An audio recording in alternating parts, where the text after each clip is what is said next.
Punan BUMG tunggu. Bungong Desa. Bungong Desa. Yo usaha di ban sih. Usaha BUMG Bungong Desa aja. Mulai ketam. Ketang pe. Waduh modal untuk phone Modal belum 40 kan? Cuman baru belum modal 80 juta. Untuk mesin di mentang ya.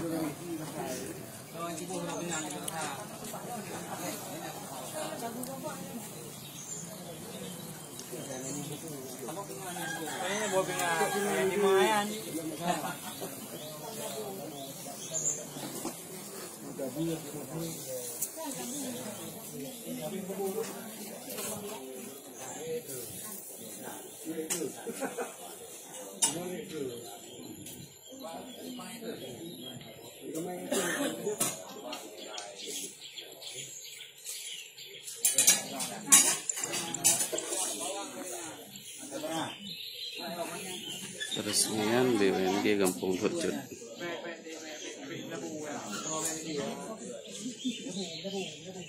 Wah.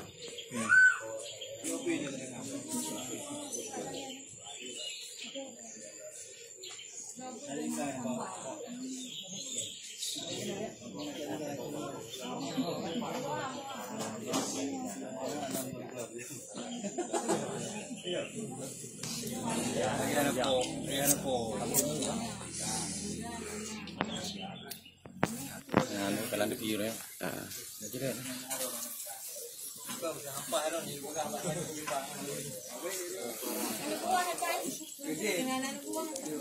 Assalamualaikum warahmatullahi wabarakatuh. Kamu di pihak pengurus BUMG Bungong Desa Lucut. Untuk dunia kamu insyaallah bila Allah Subhanahu wa taala karena unit usaha yang menangani tentang masalah ketang. Mudah-mudahan teman-teman Allah berlancar sesuai dengan harapan kita masing-masing. Lun selaku ketua daripada BUMG Bungong Desa Lucut mengharapkan dengan kegiatannya insyaallah akan menambah ataupun akan memperbaiki taraf kehidupan masyarakat Desa Lucut menyangkut dengan masalah ekonomi. Insyaallah dalam doa bersama-sama yang bahwa kita akan bekerja bersama-sama demi kemajuan putra yang kita harapkan. Nyan hanya penyampaian singkat daripada Direktur BUMG Desa Lucut.